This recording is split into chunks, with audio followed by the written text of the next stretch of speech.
You're listening to Wellness Junkies. where wellness gets real, not perfect.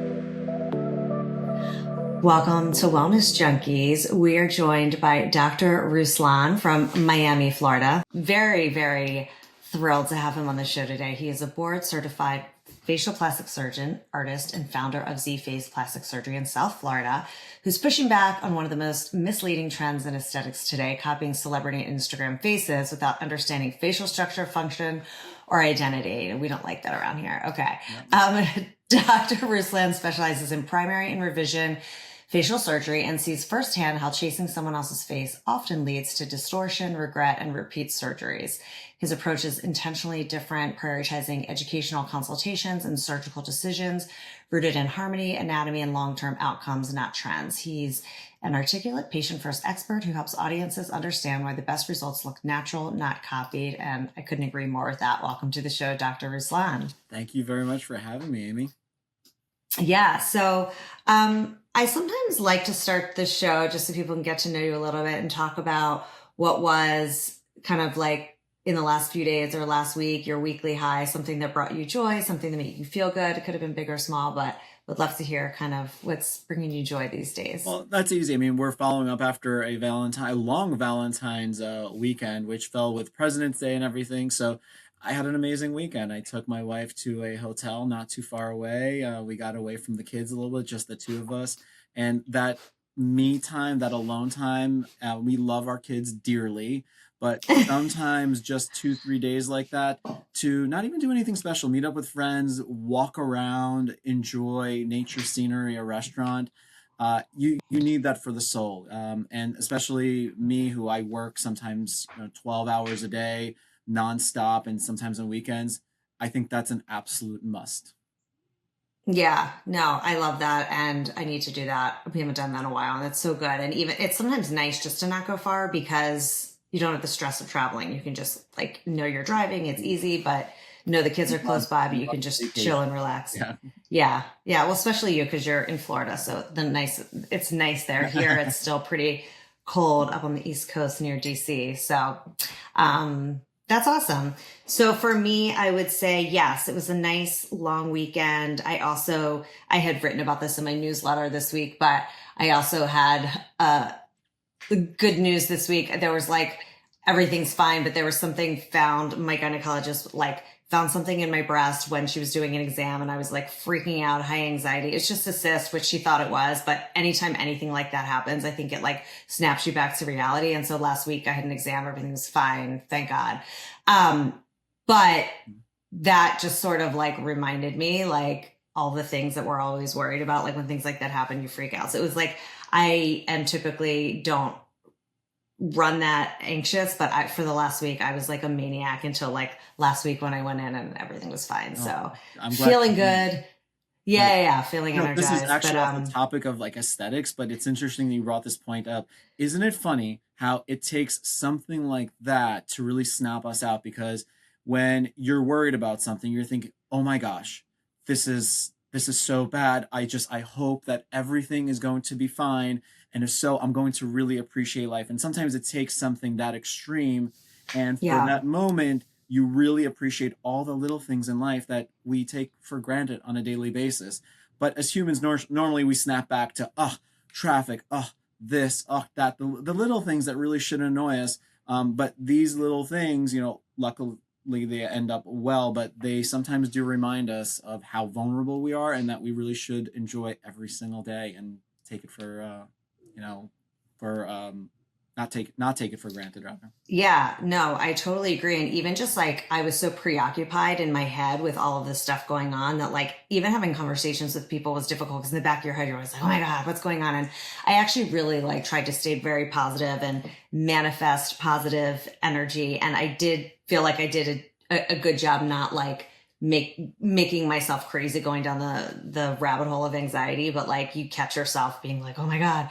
And then I was like, nope, it's all good. Like, let's focus on the positive. But yes, it does make you appreciate. So it was a good, anyway, yes, it definitely snapped me right back into reality. So, anyway, so I wanted to have Dr. Ruslan on the show because I mean, it's always really interesting to hear about what's happening in the world of plastic surgery. But I also wanted to have him on because I wanted to hear more about sort of like the stuff to keep up with your skin and your face and sort of these approaches that aren't as extreme. Not that surgery's extreme, but like for me, I'm scared of doing any sort of non-elective surgery, right? At least right now. That will probably change in the future. But I wanted to hear a lot about sort of just the things that we can do before surgery, like someone in their 40s, 50s, like when we're thinking about different treatments. And so I wanted to base the conversation on that, and we'll get into surgery a little bit too. But just, I think generally speaking, like taking a step back, like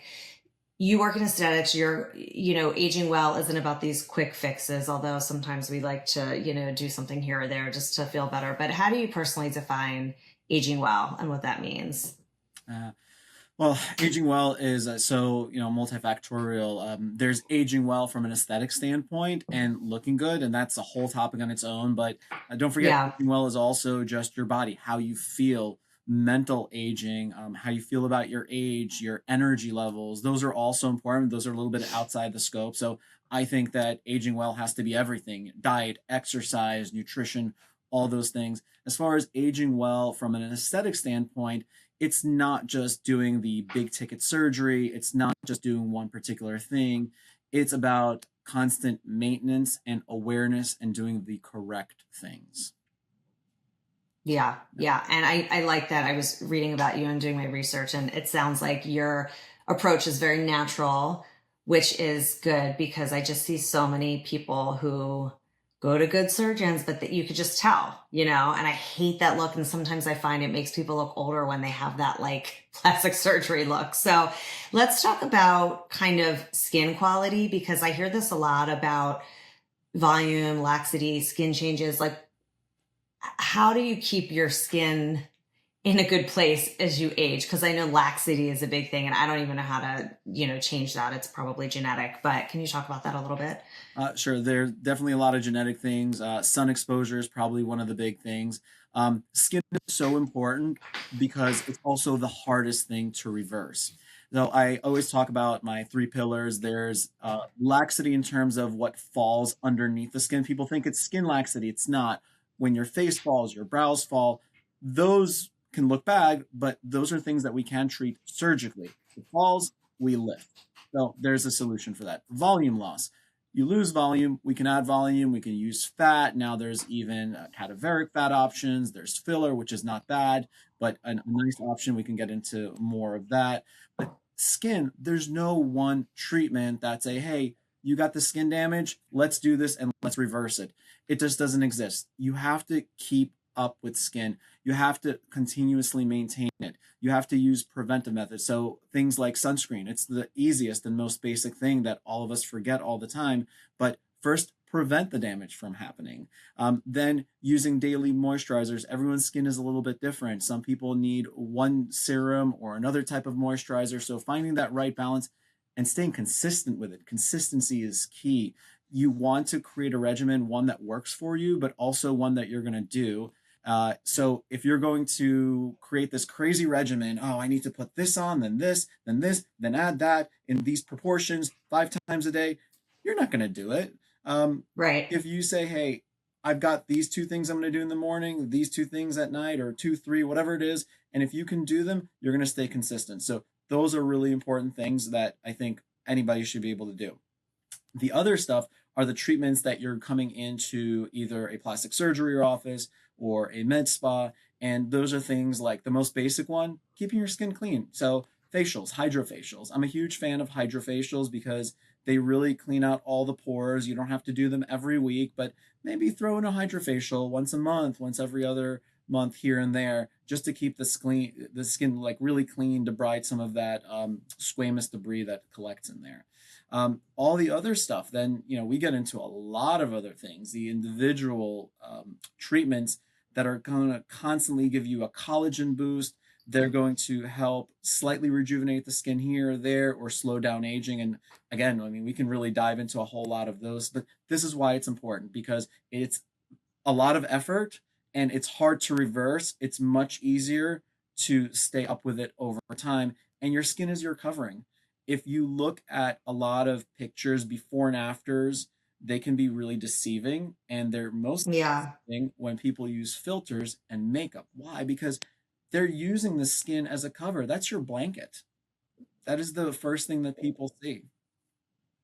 Yeah, you're right. So for someone who isn't ready for anything invasive yet, like me, for example, where do they start when it comes to maintaining your skin? So like, keeping the skin clean and SPF and keeping up with it is one thing, but like, what are some of the other things they can do maybe in office? Like I do microneedling, for example. It's like one of the one things I've been doing consistently, which I love. Like, what are the other things? Because I feel like there's so many things and it's hard to break down like what someone should do. I know it's depending on their skin type, but what are some of those things that can maintain until you maybe want to get something later on down the line?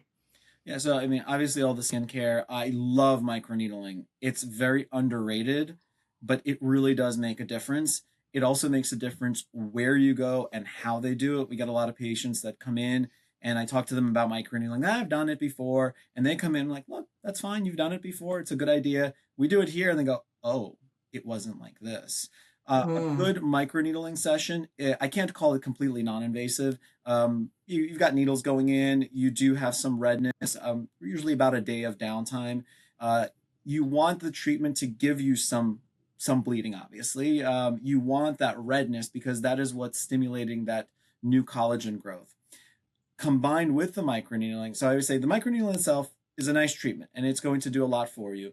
But use that because you're creating little holes in your skin. Now you can apply a lot of topical medications or like we talk about PRP, exosomes, PDRN, all of these rejuvenating factors where they're really not approved officially by the FDA, especially for injection, but you can apply them topically. They absorb into the skin, and now you're getting an even more stronger rejuvenation from that treatment. So I do love microneedling. I do love to combine it with all of these different modalities, exosomes, PDRN, PRP. We have other growth factors that we could put, brightening factors. And again, like you said, it depends on what your goals are. So I look at every patient, like, what are your major goals? You have a lot of discoloration, then let's definitely throw in some brightening. Brightening factors are things that really help tone down some of that discoloration. Oh, you're extra dry. Let's throw on some extra exosomes. So those are some of my favorite that are, I would say, the least invasive.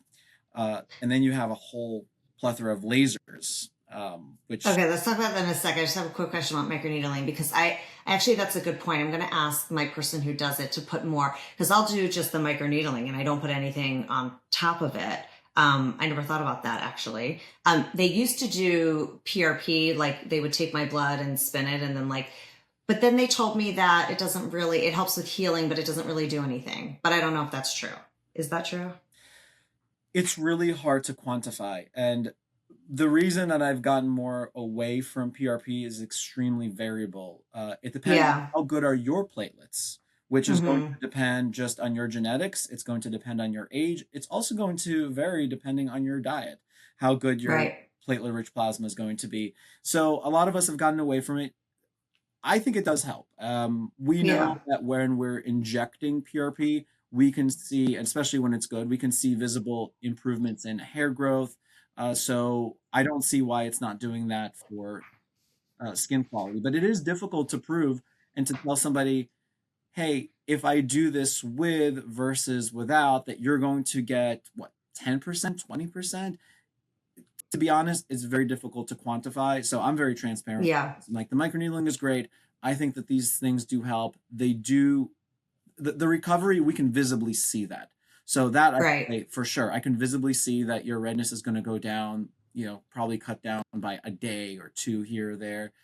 But it's hard to say that in a month your skin might be whatever percentage better versus if you didn't do it with. Right. And that's probably why the exosomes, which I know is kind of like newer, or at least newer to me, that those are sort of growth factors, right? So like that maybe more, I don't know what the word is, Yeah. reliable, maybe than someone's blood. Yeah, they're standardized. So when we have a vial of exosomes, we know how many exosomes, how good they are versus PRP. Yeah, we're Right. not running it through anything. So yeah. I've been hearing, sorry to go off track, but I keep hearing about, I think it's PRP for the under eyes instead of, or it not, I don't know if it's in place of surgery, but people are doing PRP under the eyes. What are your thoughts on that? I don't know how it works, but I'm Yeah, they're interested to hear about injecting you. that. So when it comes to the under eyes, the more popular thing is PRF. Small Mm. difference. PRP is just the liquid form, so the platelets are not allowed to coagulate. PRF, they're forcing them to create a fibrin. The F is fibrin, a little bit of a mesh network. And the thought process behind that is it'll stick around a little bit longer. It's also going to give you a little bit of filling. I think it's fine. I've seen a lot of patients who've had okay results with it.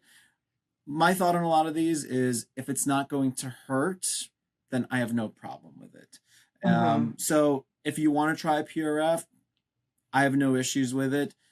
It's not something that I really do a whole lot of, to be honest with you, because most of the feedback that I've gotten is okay, yeah, it's helped, and some people are happy, and others like, eh, you know. Yeah, they'll just go for the the bluff, right? The under eye. I mean, I keep like researching that online, and it looks like such an amazing procedure. I'm like, one day I need to do that. It is. Like everything, it really depends on what is happening. Every patient is so different. If you have a lot of hollowing, then you want to fill that hollowing either with fat grafting, nano fat, which is another great one, maybe PRF. But if it's just the bag that's sticking out, you're not just going to magically inject something and that fat is going to automatically retrude back into the eye. You need to do the proper procedure. Right. I actually years ago, because I didn't like my under eyes, did filler under my eyes, and it looked worse. I got it taken out. It looked horrible. It like made it look more pronounced. Yeah. So I got rid of it, didn't like it. And now I just do like a little bit of Botox under the eye, and it makes like a huge difference. But anyway, Yeah.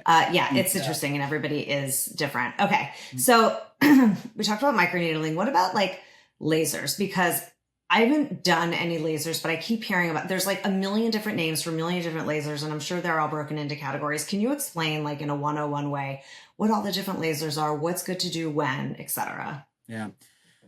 There's really way too many lasers to go through them all, and laser companies just they come out with a new one every year. It's impossible to keep up. So when I tell my patients about lasers, I think it's important for people to know what a laser is, because like, oh, Yes. laser is supposed to be some magical thing. Laser is light. Light, you can control it by focusing at a different wavelength. So every laser that you see functions by pushing out light in a concentrated form at a different wavelength. Whatever that wavelength is, it has a certain target. And there's three main targets. There's water, which is going to, obviously, that's in our skin, and that's going to create heat. It's going to basically create a burn and stimulate collagen through heat or through taking away certain layers and stimulating healing. Then you can target hemoglobin. Hemoglobin is in our red blood cells. So those lasers that target that are better for like vessels when people have a lot of redness, tiny little vessels. And so that's the other one. And then melanin. Melanin is what gives our skin color. So lasers that target melanin are going to help tone down discoloration and give you a more even skin tone. Now, it's really difficult to find a wavelength that targets only one of them perfectly, and we have all these scientific charts. So what all of these lasers are is a special wavelength that targets just kind of the right levels. And some lasers now they're combining different wavelengths to target Mm-hmm. multiple things. So that's the first thing you got to understand. And some wavelengths are able to penetrate through the skin. So you're not getting anything on top of the skin, maybe a little bit of redness. So these are Mm-hmm. called non-ablative. They're not ablating, they're not removing the top layer of skin. They're going past the skin and they're targeting water that's either deeper or melanin and blood cells that are deeper. Those are lasers that you would do multiple times. They're not going to give you this crazy magical, improvement in one sitting. You're going to probably do them once a month. And those are some of these that you hear about. Oh, no downtime. You come in, you come out, and then you have the ablative lasers. These are the big ones. These are like the CO2 and the erbium. They are taking off the top layer of skin So they're actually ablating and removing, and some will go deeper, some are more shallower. You're going to basically get a new layer of skin because that top one is getting just cleared out. So, so those are more invasive. like those would have more downtime because you'd be probably red and puffy from those. Correct. Yeah. So something like an Erbium, which is a really nice laser, depends of course on the settings. You could turn them up, you can turn down. I always say maybe 5 days. At 5 days, you're maybe a little bit of pinkish, reddish, but I'd say 5 days downtime. A CO2, you can do it on the lower end, but you can also turn the CO2 up where you're looking at about a week, maybe even 2 weeks of downtime. Oh, wow. Yeah, but those lasers, you get a significant improvement in one treatment. Oh, wow. And how long does it last? Well, the damage that little micro damage is going to stimulate healing, and that you keep. So you can say it's permanent. The problem is that the damage is going to continue to happen. I'm saying now the damage from sun and age, so you're going to continue aging. Most people do a CO2 once a year because they'll accumulate more and more skin damage as they go. But it'll still be better than it would have been. Yeah, right.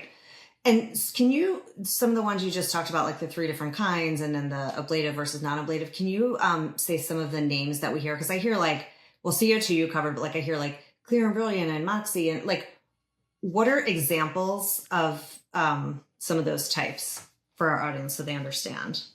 Yeah, so well, I like to break it down more to categories. Yes, ablative, non-ablative, but within the non-ablative, it depends on what you're after. So Clear and Brilliant is a non-ablative one that's, targeting the reasons for more of acne and inflammation.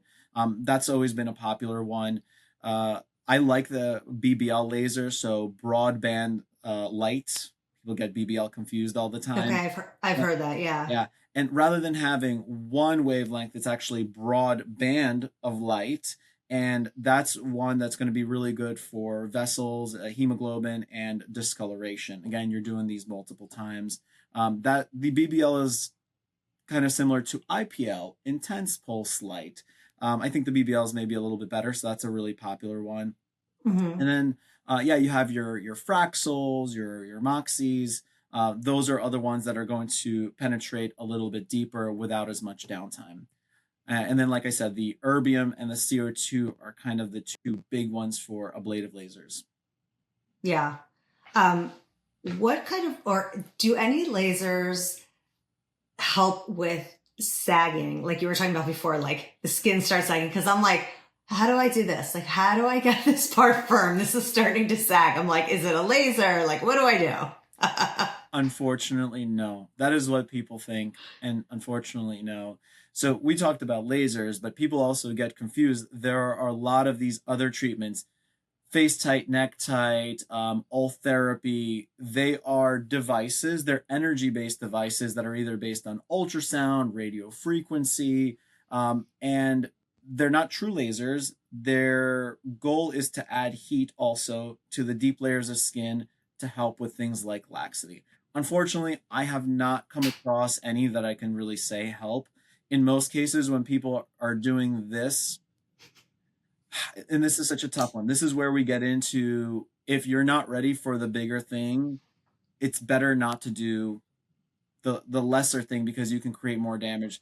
I actually do face tight, neck tight on a very, very select few people.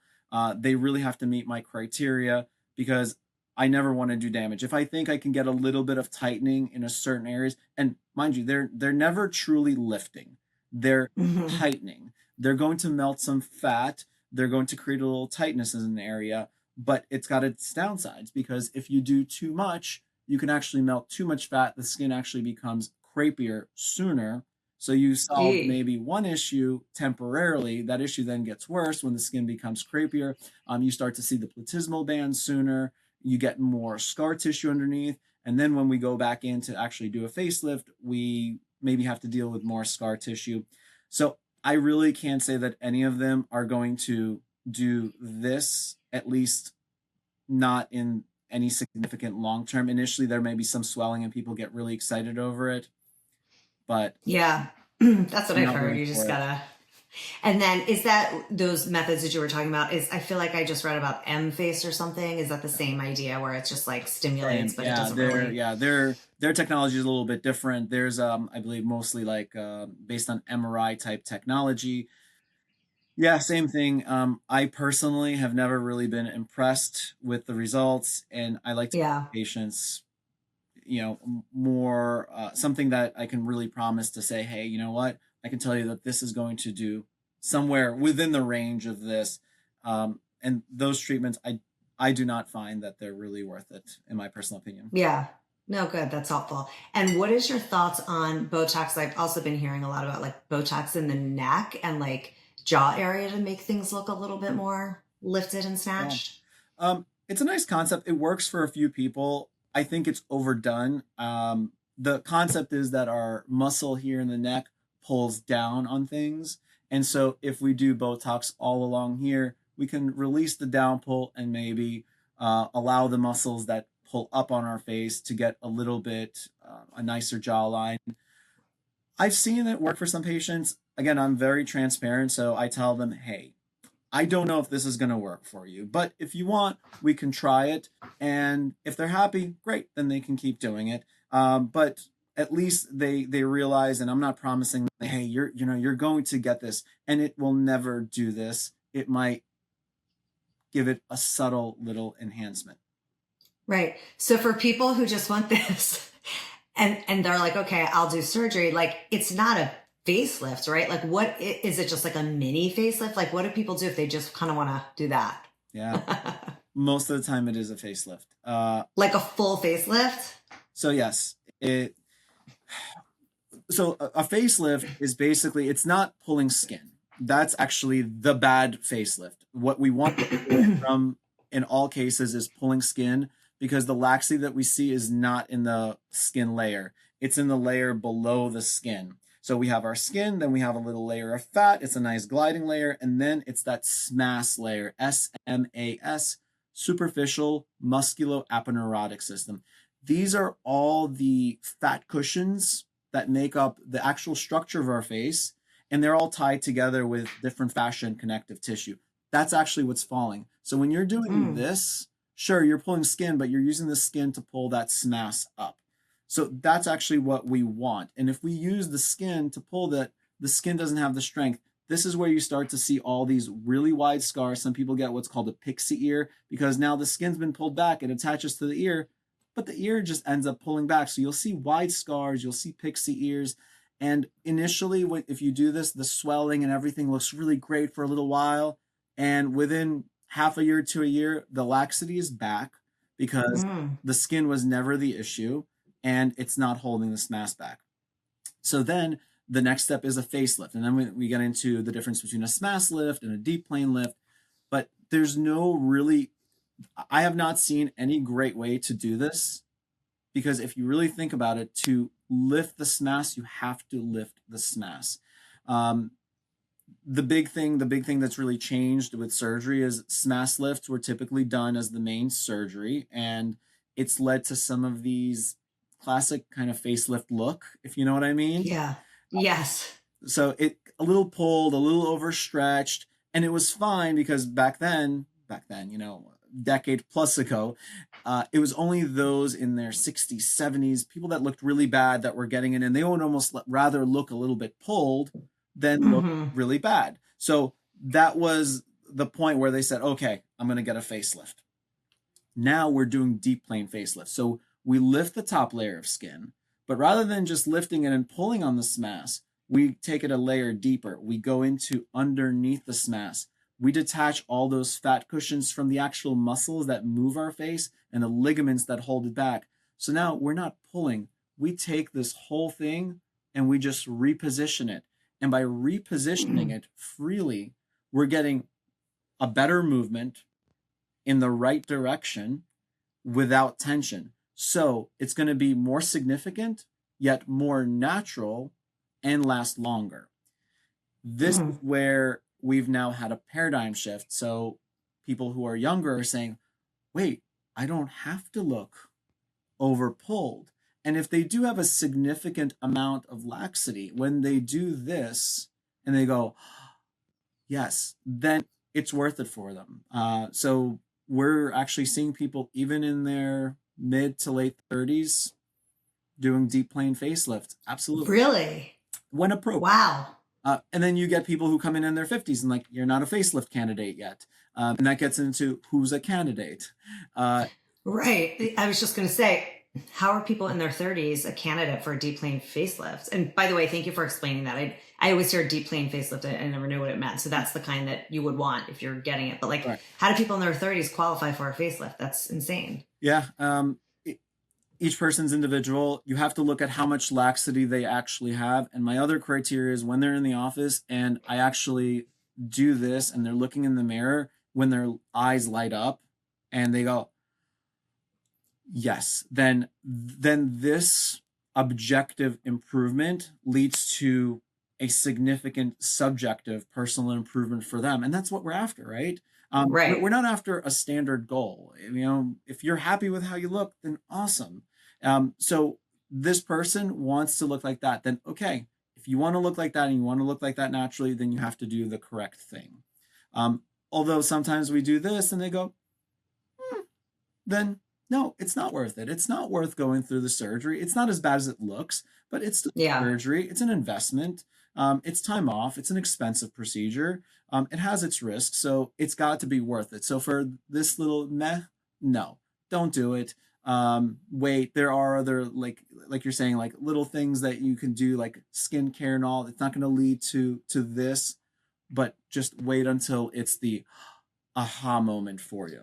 Right. Yeah, that's what I was going to ask. Like, is it better to do it sort of preventatively, like when you start seeing it a little bit, or to wait until it's like to the point where you're like, okay, I need to do something about this because it's driving me crazy. Wait until it's significant for you. It doesn't actually work preventatively. I'm hearing this a lot. So because there's a paradigm shift, and that's great, we're able to give people that face that they really want, but I don't agree with it preventatively because it doesn't work preventatively. The way that it works is everything is falling, and we just lift it back up. And then it just goes back to falling.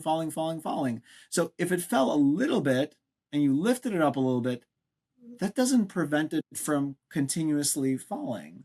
Right. It's not like, oh, I did a facelift, therefore my face is just going to stop falling. No, it is subject to gravity right after. Oh, interesting. So that would make sense then to wait, because then it's just going to fall again. Okay, good to know. Back to less invasive stuff. So just like things like fillers, threads, I don't even know what a mini facelift is, but when I was researching it, like it can cause worse long-term outcomes. Can you talk about that a little bit? I feel like there's been a lot of buzz about fillers being bad, but I don't know. I want to get your thoughts on all that stuff. Sure. Yeah. And I'll touch on fillers. I just want to say, so a lot of surgeons don't know what a mini facelift is because it doesn't have a standard definition. Right. To me, a mini facelift is a little bit gimmicky. So I see patients like, oh, I had a mini lift. And in the meantime, their incision is the same as a standard lift. Right. So what did the surgeon actually mean? A mini lift is typically either limiting it to a certain part. So our incision for any standard facelift, it goes around the sideburn, it goes around this front part of the ear hidden, then behind the ear and down the hairline, right? So a mini lift is, okay, we'll only do this part. Well, if you only do this part, then you can only affect this little area. That means maybe a limited lift. You can call that a mid and lower facelift, not including the neck. In some cases, it's rare that we can really isolate that because most people, laxity happens all at once. Or some will say, oh, we're going to do a mini lift. So they do the full incision, but then they only lift up a little bit of skin. They do a quick little pull and call it a day. It's typically inefficient surgery because it's just a little lift and they're pulling this part of the SMAS, which is not even the mobile part.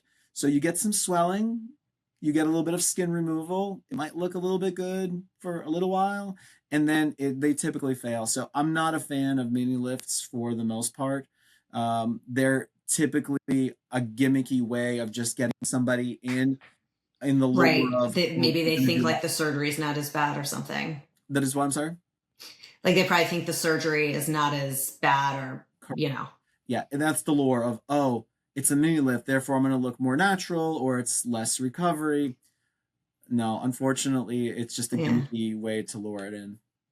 When you're saying that area though, with a regular facelift, like what other areas do you touch? If it's like you were saying, you do kind of do over here and behind the neck. So a What's the standard difference then? facelift addresses everything from underneath the eye to the neck. That's what, for most of us, that's what a facelift means. So Got it. this part is addressed by lifting up, not completely vertically, but sometimes like, let's say 65 degrees. And again, everyone's a little bit different. The lower face is addressed by lifting this part up. And then the neck is really important because the neck defines the jawline. So that's a facelift. Anything above over here, this is now a brow lift where you can do a lateral brow, you can do an endo brow. Again, each patient's going to be different whether they need that in conjunction with their facelift or not. But that's what people are talking about when they are talking about a facelift. And then some will say, oh, just a mid lift. Okay, well, you can do just this part over here, but then you're not addressing it. I do something called a transtemporal mid facelift, and this is where I think it is worth it. So those that have a little bit of laxity, just more in the middle part of the face. We can go in through the temple, we can lift up the brow, and we can get into the deep plane of the face and lift up the mid face. Now you don't have this whole incision because there's really not a lot of extra skin. It's more of, remember, the laxity, the SMAS. So this, I do think, is a worth it mid lift over here because you're going endoscopic with a little camera and the incision is hidden in your hairline. So that one is worth it. You get a little bit of an effect in the, I don't advertise it for, I don't really advertise, I don't recommend that they do it for jowls, although they'll get a little bit of an improvement of jowls. It's mainly when it's this area that's main concern. It sounds like just go big or go home if you're getting it done. just do it all. you got to really sit down and talk about what are the things that bother you and what surgery is going to give you what. And it's confusing. You're right. There's so many lifts, mid face lift, upper lift. It's actually a lot simpler than that. It's really okay. Right. This is the lift. This is the face. It's a lot of marketing. Lower face, a lot of marketing, a lot of gimmicks.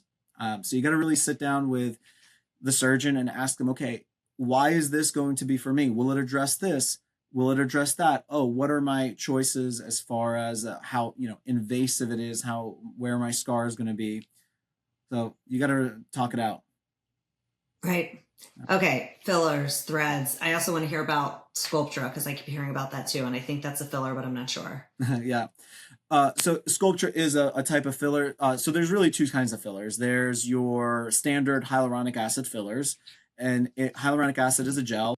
You put it in the face or wherever you want to put it in, and they have different properties. Some are thicker, some are thinner, some are stronger, some are weaker. So you have to choose the right one for the right area.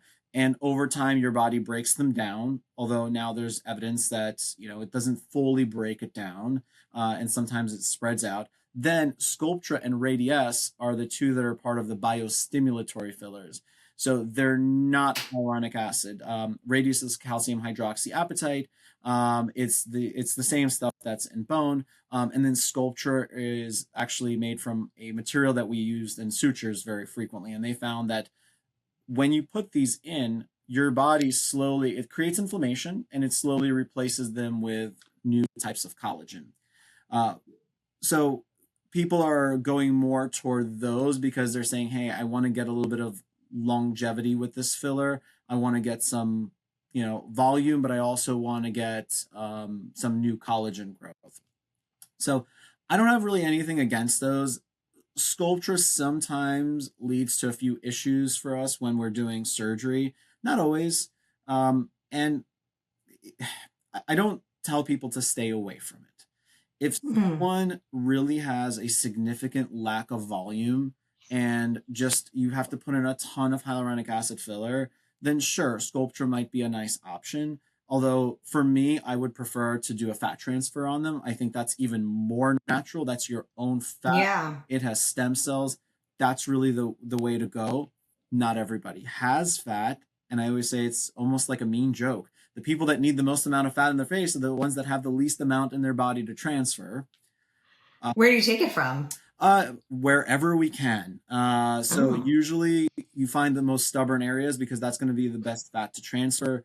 Love handles, flanks, lower abdomen, inner thighs are usually where you can get a little bit on some of the even the skinniest patients. And then some just don't have enough. There is a new product that it's still kind of coming out, but they're able to harness cadaveric fat, fats that's donated from people that donate their bodies. We use hmm. cadaveric rib all the time, and we use cadaveric skin in plastic surgery. Now they're able to take this fat, and so far the first 1 year results have been pretty good. So hopefully that's coming down the line. I know my patients are really excited about it because they just don't have enough fat, and but they want fat. Yeah. Yeah. Um, that's interesting. I hadn't heard about that before. Question on the fat transfer as opposed to filler. Is that something that's more of a procedure, or is that like an in-office kind of thing? It's in office, but it is more of a procedure. Any of the fillers, they come in a packet, you open them up, you inject. Right. Fat, you have to harness that fat, so harvest rather. So you got to go to the site, you inject it, you wait for the numbing to work. You basically lipoing that area. Then you have to clean the fat. You have to put it into special syringes, and then you're applying it. You're applying it differently. It's not the same way that filler. You're kind of injecting into an area. Bless you. Whereas Thank you. fat, one of the ways that you actually get it to stay is you put it in tiny little particles and you put it in multiple tiny little pockets all throughout because you want each little piece of fat to get the most amount of blood flow, and that's how it's going to survive. If you put a big lump Mm, of fat, the center of it is going to just die and you're not yeah. going to retain it. Okay. I like that. And then if someone doesn't want to do fat transfer, either one of the fillers that you recommended, like either the Sculptra or just regular fillers, fine. Yeah, Like you I've don't, always loved yeah. them. I love filler. I think it's great. Something I've preached for a very long time is use filler appropriately, meaning if somebody truly has lost volume in an area, then sure, you can replace it. Don't overdo it. The problem that Right. happens, That's the issue. yeah, Right. exactly. So it's do it for the right reason. So when there's volume loss, great, but don't treat sagging with filler and don't put in so much that it's going to start migrating. If you put a big clump of filler, yeah, over time, it's not supposed to be all clumped up like this, but if you scatter a little bit of filler here and there, you can get some really nice results. And it's so simple and easy. They come into the office, you can open this up, you can apply the filler, they get an instant and really nice 1 to 2 year result from it. But again, what we've seen is the whole rise of filler, over advertising marketing, where let's give you a liquid facelift and let's just Ugh. puff up your face, and we're going to treat a laxity problem with a volume solution. Yeah. I also keep seeing things about like filler in the nose to like a filler nose job, which I think is weird, but I keep seeing that like to help your nose look more lifted and better. I don't know what your thoughts are on that. I like it. So we call it a Do you? liquid. Okay. Yeah, we call it a liquid rhinoplasty. Well, I like it, but again, if used properly. Uh, Yeah. to inject the nose, you really have to understand the anatomy because Yeah. nose, the biggest thing is, you can cause blindness. You can actually cause blindness injecting filler anywhere. There's been reports from all over the face Oh my because gosh. if that filler goes into a vessel, you can get a stroke, you can get blindness, but the nose has the most amount of vessels that lead back to it. And it's a very, very thin layer. So you really have to understand those layers. You have to know how to inject it. That's number one. Two is you have to understand what you're doing from an aesthetic standpoint. People are just kind of injecting this area here and they're calling it a liquid rhinoplasty. Yay. And Yeah. the point is if you have a bump, so the bump is up, there's a dip here, and they're injecting that. And that works for a lot of patients where you can do that. But for many, if you do this, it's going to look like their nose is coming off their forehead. That I do not think is appropriate because now you solved the problem of the bump and now you've created this really like straight, strong Romanesque look. And so people Yeah. think, wow, my bump is gone. Yeah, but your nose doesn't actually look better. Your bump is just gone. The goal is to make you, Right. Sounds like it would look bigger or something. yeah. And a lot of times you can add into the tip. You have to look at each nose really again. I always say individually, you have to understand what's happening. You have to understand the anatomy and what you're actually doing with the filler, because you can inject it into the tip, and if it's not the appropriate treatment, it's just going to fill up this whole area. You're going to get a big bulbous tip that's just going to drop right back down. On the topics of nose, I want to ask you about tip lifts, because I've heard about that, and it's like literally what I've wanted to do my whole life, like beep, just like a little whatever for people who have long noses like me, and I feel like mine's getting longer the older I get. What does that entail? Is that as invasive as like a regular nose job? It is a nose job. Same thing. It is. It's a nose job. These shortcuts that people talk about, everybody always wants a shortcut for everything. Yeah. But so I do a lot of rhinoplasty, I do a lot of revision surgery, and I see a lot of these issues. And they'll come in, oh, I tried this and this and this, and it's just creating more scar tissue. It's creating problems. They're just predisposing themselves to extra risk for no reason. No, and with the nose, it's never just. It seems like it's just. But once you change one thing with the nose, other things start to shift. And just to lift this up, the way that these cartilages are structured, you need to do that in a good, solid way. And unfortunately, it's surgery. We can go into it. So the surgery, but like you break the nose for that kind of 2/3 of the nose is cartilage. It has nothing to do with breaking. But even when we do have to make changes to the bone, which is pretty often, because you change one thing, again, something else is going to change. I have a few videos that I'm planning on doing for this. I've been planning it for a while, to show how it's never just the bump. It's never just the tip. You change one thing and it's never just this. Never just. It all works together. Yeah. Because then other things look bad. But this whole breaking, it's cuts. And some people say you don't break the bone. Well, no, they're using a power tool like the ultrasonic or something like that to just cut the bone. It really comes down to the same thing. Again, a lot of marketing, a lot of gimmicks where I don't blame patients. They go astray because this is what they're being fed and told. But it's just ways of cutting the bone. And we need to do that if we're going to reshape it appropriately to have a result that looks really good and still natural. Yeah. What are your thoughts on, I've spoken to a lot of people just about naturally aging and doing different like facial yoga exercises and different things to essentially like build the muscles in the face. Do you think that that's effective? I mean, it seems like it would be, but I mean, you're a surgeon, so you probably have a different point of view, but what are your thoughts on that? Yeah. So I say, why not if it doesn't hurt? The one thing though is if you notice people with excessive amount of facial expressions, they're going to get more wrinkles.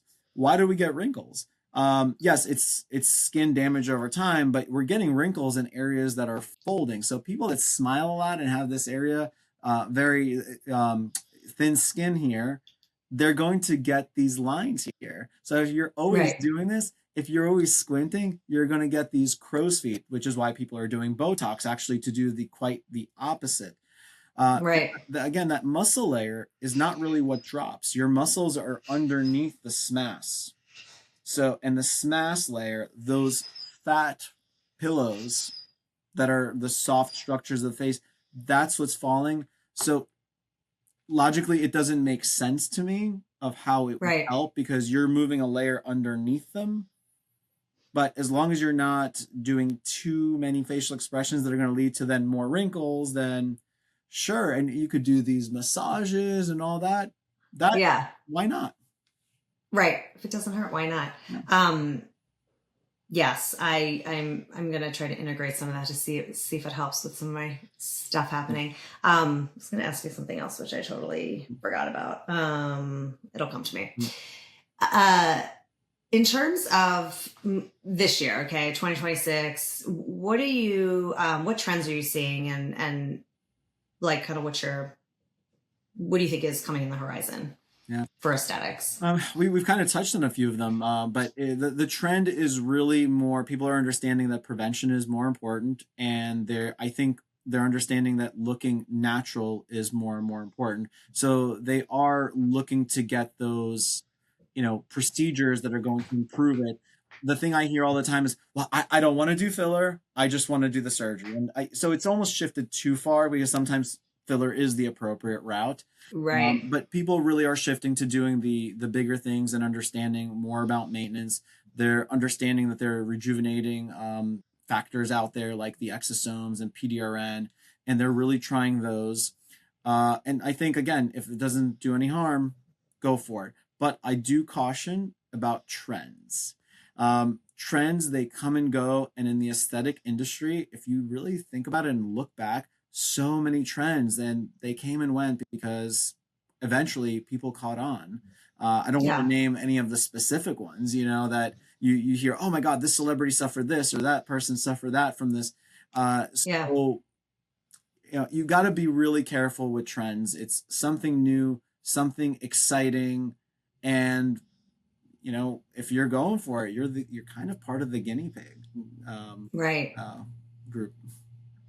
But it does seem like, I guess it's not a trend, but like it just seems like this space is evolving so much and there's so much innovation, which is probably exciting in your field of just, there just seems to be, I mean, yes, there's the traditional surgeries, but it just seems to be a lot more ways to maintain or, do things differently. So that's exciting. Yeah, the biggest things to maintain are skincare has gotten better and better delivery methods, because you can put whatever, our skin is our protective barrier. Things don't just go through the skin. So we've gotten better creams that can deliver all these things through the skin. So that's one.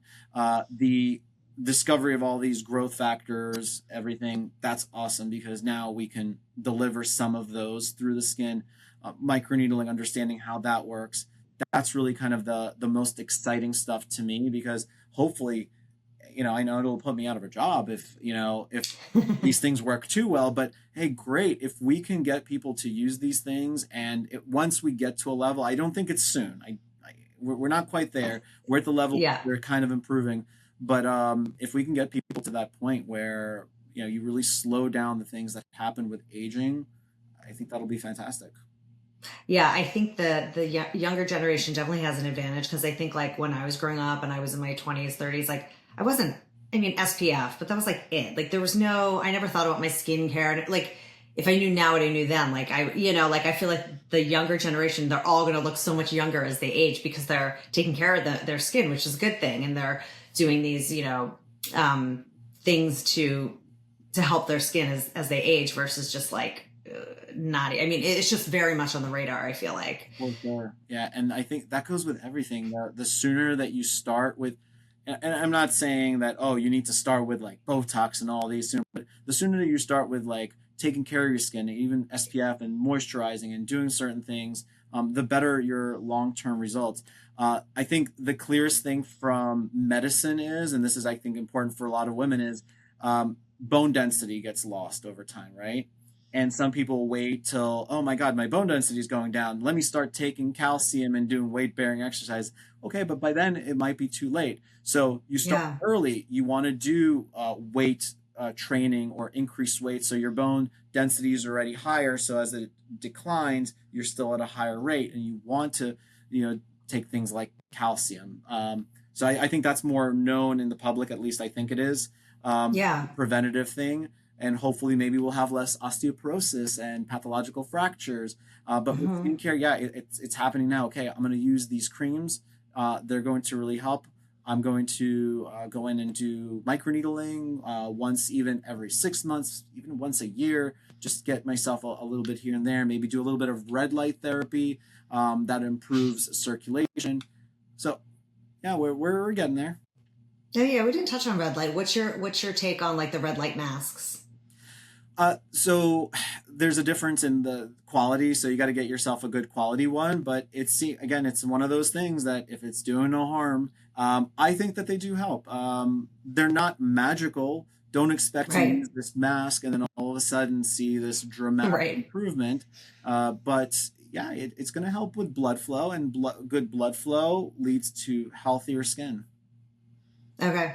I have a red light mask and I have the Dr. Dennis Gross one and it's sitting there and I never wear it. And I don't know why, because it's like 2 minutes a night. It's just like, that like takes me over the limit. Do you have, this is probably a hard question to answer, but product wise, skincare wise, do you have brands that you like? Yeah, I'm pretty simple. I love a brand called Antiage. They have Mm-hmm. a really nice, just they started off they do a lot of research in exosomes, and so with that they've been able to include growth factors in a lot of their products. So I use something called their serum. It's pretty simple to use. Like I said, consistency. I have Mm-hmm. next to my toothbrush a few pumps. I put it on my face and I'm done. So they have that. They have an accelerator, which again, a few pumps of that after this, it goes on really lightweight. It's not greasy. I don't put on Mm. makeup, but you can put on makeup after them. They have a nice moisturizer. Plated is a company that found a way to deliver exosomes, so growth. Oh, I have that. I just got that. Yeah. Yeah, so these are really nice products. These are kind of my go-tos that I use. I seem to have a nice result from. So yeah, Do people tell you look like Bradley Cooper? I get that a couple of times a day. Yeah, Okay, everyone watch the video so you can see. It's a good compliment. yeah, it is. Okay, before we wrap up, just a couple more questions. What is your favorite wellness or beauty hack? I mean, what do you do? What do I do? Well, I guess Yeah, like what's your favorite, like how you just mentioned a couple of things, but yeah, I do. Well, I like to stay healthy. People forget that your skin is only as healthy as you are. So I think that having good nutrition is really important, and using daily skincare. Those are really my own personal ones that I do on a daily basis. those are your go-tos. And how do you, I mean, you are a busy doctor, surgeon, seeing patients all the time. How do you maintain your daily nirvana? Like, how do you keep your peace? How do you stay balanced and calm? Yeah. So like I said, I'm here about 12 hours a day sometimes, working out. That's my big outlet. I come home. I have this device called the Tonal, so I don't even bother going to I have that I too. love it. I feel like I love sometimes it. I feel like I'm a brand ambassador for them because I start Me talking. too. I get so excited about it. Like I have no investment in the company. I got it about 5 years ago, and I think it's so great because it helps me stay consistent.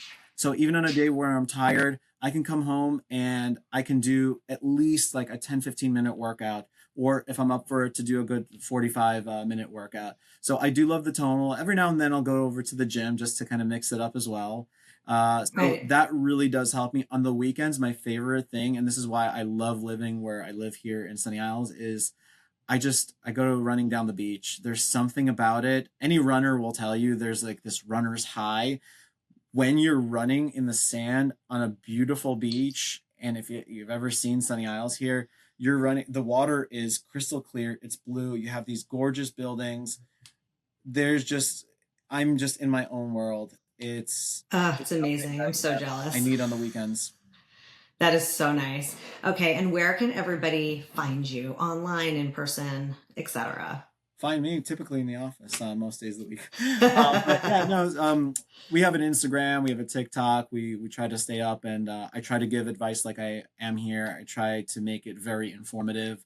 The website, which we're going to be revamping, but all our stuff on the website I wrote personally because again, I'm really big on education. You have to understand, just like I explained all these things, you have to understand them rather than just hear the benefits. Oh, this is going to help you have less downtime. No, understand what it is that you're doing, understand what you want, and then everything else is going to make more sense. So your website is what's the URL? Z It's plus Z. zfacialplasticsurgery.com. And your Instagram is that, and also you have a Dr. Ruslan Instagram too, right? Yeah, That was the one that I it's was looking at. it's also DRZ face. So yeah, DRC Face. Okay. yeah. Everyone go check them out. And I just want to say thank you so much for spending time with us and breaking this all down because I think it's very complicated and it's hard to find the right people. So thank you for joining us. And I think for our listeners, this isn't an endorsement to like go get plastic surgery or go do this or that. It's an educational way to say, hey, if you want to do something non-invasive, here are some options if you want to do invasive. But I think it's just the learning and the education that you provided has been really helpful. So thank you for joining us. Well, thank you for having me.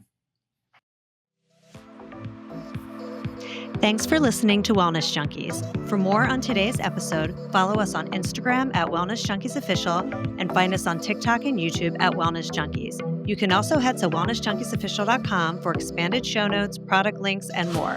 If you love the episode, leave a review and share it with a friend. We appreciate the love. Catch you next week. Bye.